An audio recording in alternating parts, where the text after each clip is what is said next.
গণমানুষের প্রিয় সংগঠন বাংলাদেশ জামাত ইসলামী কেন্দ্র ঘোষিত কর্মসূচির অংশ হিসেবে 5 দফা দাবি আদায়ের লক্ষ্যে আজকের এই মানববন্ধন কর্মসূচিতে উপস্থিত সংগ্রামী মহানগরী এবং জেলা নেতৃবৃন্দ, সম্মানিত সাংবাদিক বন্ধুগণ, আইন শৃঙ্খলায় নিয়োজিত পুলিশ বাহিনীর সদস্যবৃন্দ, সংগ্রামী খুলনাবাসী, আপনারা ইতিমধ্যে অবগত হয়েছেন বাংলাদেশ জামাত ইসলামী এদেশের মানুষের ভোটাধিকার প্রয়োগ এবং প্রতিটা ভোটের সঠিক মূল্যায়নের লক্ষ্যে 5 দফা যে কর্মসূচি ঘোষণা করেছে তার প্রথম দফা হল পিআর পদ্ধতিতে নির্বাচন। আজ অনেকেই এটাকে তুচ্ছ তাচ্ছিল্য করছেন, বুঝতে পারছেন না। আপনারা তারাই 80-র দশকে যখন বাইতুল মুকাররমের উত্তর গেটে বাংলাদেশ জামাত ইসলামের সংগ্রামী ভারপ্রাপ্ত আমির আব্বাস আলী খান সাহেব অধ্যাপক গোলাম আজম সাহেবের ফর্মুলা অনুযায়ী কেয়ারটেকার সরকারের দাবি করেছিলেন, সেই সময় থেকে এই কেয়ারটেকার পদ্ধতি আপনারা পালন করতে রাজি হননি। সংগ্রামী বন্ধুগণ, 90-তে স্বৈরাচারের সরকারের যখন পতন হলো তখন শাহাবুদ্দিন সাহেবের নেতৃত্বে একটি কেয়ারটেকার সরকার গঠন হয়েছিল, আপনারা জানেন। সেই সরকারের অধীনেই বাংলাদেশের সবচেয়ে সুষ্ঠু এবং সুন্দর নির্বাচন হয়েছিল। পরবর্তীতে আপনারা ওই কেয়ারটেকার সরকারকে সাংবিধানিক ভিত্তি দিতে রাজি হননি, আইনে পরিণত করতে রাজি হননি। অবশেষে জনতার দাবির মুখে গভীর রাত পর্যন্ত জাতীয় সংসদের অধিবেশন বসিয়ে এই কেয়ারটেকার সরকারকে আইনি ভিত্তি দেওয়া হয়েছিল। তারপরে আমরা খেয়াল করেছি যারা কেয়ারটেকার সরকারের বিরোধিতা করেছিল তারাই আবার দাবি করেছিল কেয়ারটেকার সরকার নাকি তাদের চিন্তার ফসল। এই ফসল ছিল বাংলাদেশ জামাত ইসলামী অধ্যাপক গোলাম আজম সাহেবের দেওয়া ফর্মুলা। ঠিক, অধ্যাপক গোলাম আজম সাহেব আর একটি ফর্মুলা দিয়েছেন, সেটা হলো এই পিআর পদ্ধতি।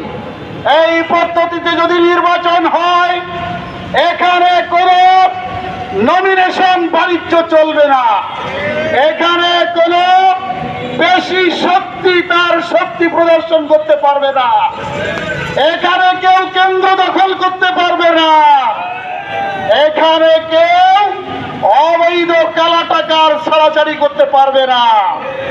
মানুষ তার স্বাধীনভাবে ভোটাধিকার প্রয়োগ করবে, এদেশে সুন্দর একটি নির্বাচন হবে। আপনারা যেটা মেনে নিতে রাজি হচ্ছেন না, অবশ্যই মেনে নেবেন সময়ের ব্যবধানে। সেদিন খেয়াল রাখবেন যে বাংলাদেশ জামাত ইসলামী এই পিআর পদ্ধতিকে মেনে নেওয়ার জন্য সকলকে সর্বপ্রথম আহ্বান জানিয়েছিল। আমরা আগামী দিনে একটি সুষ্ঠু সুন্দর প্রতিটি ভোটের মূল্যায়নের জন্য আমরা পিআর পদ্ধতির নির্বাচন চাই। একটি দেশে সরকার গঠন করে মাত্র 30, 35, 40% মানুষের ভোট নিয়ে, আর বাকি 60-70% মানুষ ওই সরকারের বিপক্ষে যে ভোট দিয়েছিল তার কোনো মূল্যায়ন হয় না। এই জন্য আমরা চাই প্রতিটি ভোটের মূল্যায়ন। সংগ্রামী বন্ধুগণ, ছাত্র জনতা জীবন দিয়ে বঙ্গত্ব বরণ করে আমাদেরকে 2024-এর জুলাই এবং আগস্টে একটি নতুন বাংলাদেশ উপহার দিয়েছে। আমরা তাদের রক্ত বৃথা দিতে পারি না, তাদের রক্ত বৃথা যেতে পারে না। তারা বৈষম্য মুক্ত একটি সুন্দর বাংলাদেশ উপহার দেওয়ার জন্যই জীবন দিয়েছিল। আজ সেই জুলাই যোদ্ধাদের যথাযথ মূল্যায়ন করা হচ্ছে না। জুলাইয়ের ভিত্তিতে যে সনদ প্রকাশ করা হয়েছে তার ভিতরে অনেক ত্রুটি বিচ্যুতি রয়েছে, যার সংশোধনী বাংলাদেশ জামাত ইসলামী দিয়েছে। যা ঘোষণা দেওয়া হয়েছে তারও কোনো আইনি ভিত্তি দেওয়া হয়নি। এই জন্য আমরা তার আইনি ভিত্তি দাবি করেছি। সংগ্রামী বন্ধুগণ, আপনারা খেয়াল করেছেন, যারা জীবন দিল, যাদের লাশ পুড়িয়ে দেওয়া হলো, সেই সমস্ত স্বৈরাচার ফ্যাসিস্ট যারা ছিল তাদের বিচার আজও দৃশ্যমান হয়নি। এই জন্য আমাদের দাবি, অবশ্যই নির্বাচনের আগে তাদের বিচার দৃশ্যমান হতে হবে। এদেশের মানুষ, গোটা বিশ্বের মানুষ স্বৈরাচারের কি কঠিন পরিণতি সেইটা বিচার ব্যবস্থার মাধ্যমে দেখতে চায়। বন্ধুগণ, আপনারা খেয়াল করেছেন, জাতীয় পার্টি সহ 14 দল যারা শেখ হাসিনাকে 15 থেকে 17টি বছর তাদের অবৈধ কাজের সাপোর্ট দিয়েছে, প্রতিটা মুহূর্তে সহযোগী ছিল তাদের। সংগ্রামী বন্ধুগণ, এখনো বাংলাদেশে তারা আওয়ামী লীগের প্রতিনিধি হিসেবে ভূমিকা রাখছে। আমরা পরিষ্কার হয়ে বলতে চাই, ওই জাতীয় পার্টি এরা কোনো দেশপ্রেমিক দল না, এরা স্বৈরাচারের দোসর। ওই 14 দল তারাও শেখ হাসিনার দোসর। সুতরাং শেখ হাসিনাকে যেমন পালিয়ে যেতে বাধ্য করা হয়েছে, আমরা পরিষ্কার ভাবে অন্তর্বর্তীকালীন সরকারকে বলতে চাই, আর একটি আন্দোলনের মাধ্যমে তাদেরকে দেশ থেকে পালিয়ে যাওয়ার বাধ্য করবেন না আমাদেরকে।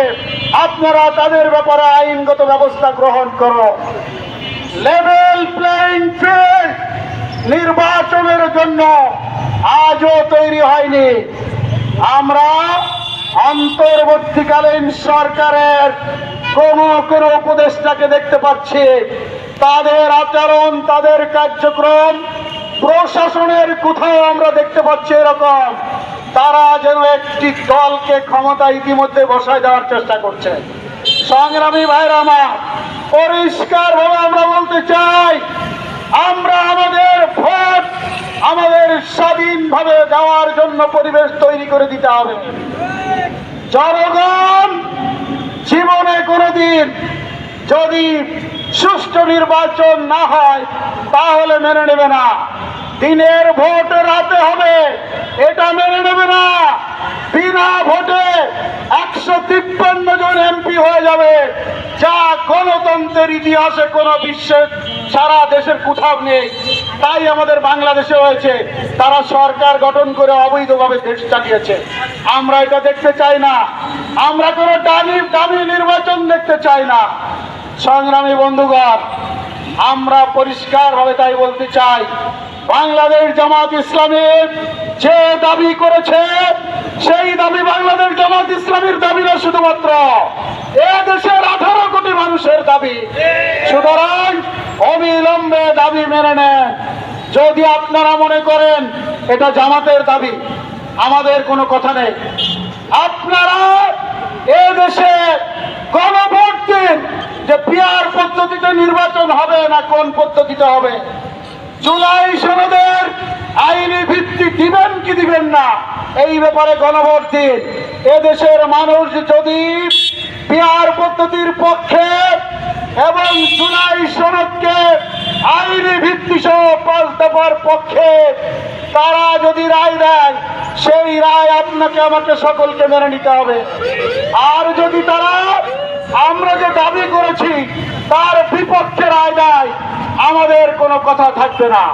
সুতরাং আমরা পরিষ্কারভাবে বলতে চাই, এই জামাতের 5 দফা কর্মসূচিকে মেনে নিয়ে আমরা যে কর্মসূচি দিয়েছি এর থেকে যেন আমাদের কোনো কঠিন কর্মসূচি আর দিতে না হয়। ভালোভাবে আপনারা দেশ জাতির কল্যাণের জন্য এটা মেনে নিন, এই উদাত্ত আহ্বান আপনাদের সকলের প্রতি রাখছে। সংগ্রামী বন্ধুগণ, আপনারা সকলে আজকে জামাত ঘোষিত এই 5 দফা বাস্তবায়নকে সফল করার জন্য আজকের এই মানববন্ধন কর্মসূচিতে যারা অংশগ্রহণ করেছেন তাদেরকে আমরা বাংলাদেশ জামাত ইসলামী খুলনা মহানগরী এবং জেলার পক্ষ থেকে অসংখ্য ধন্যবাদ এবং মোবারকবাদ জানাচ্ছি। আগামী দিনের যে কোনো কর্মসূচিতে আপনাদের সহযোগিতা কামনা করে আজকের মতো এই মানববন্ধন কর্মসূচির সমাপ্তি ঘোষণা করছে। আসসালামু আলাইকুম ওয়া রাহমাতুল্লাহি ওয়া বারাকাতুহু।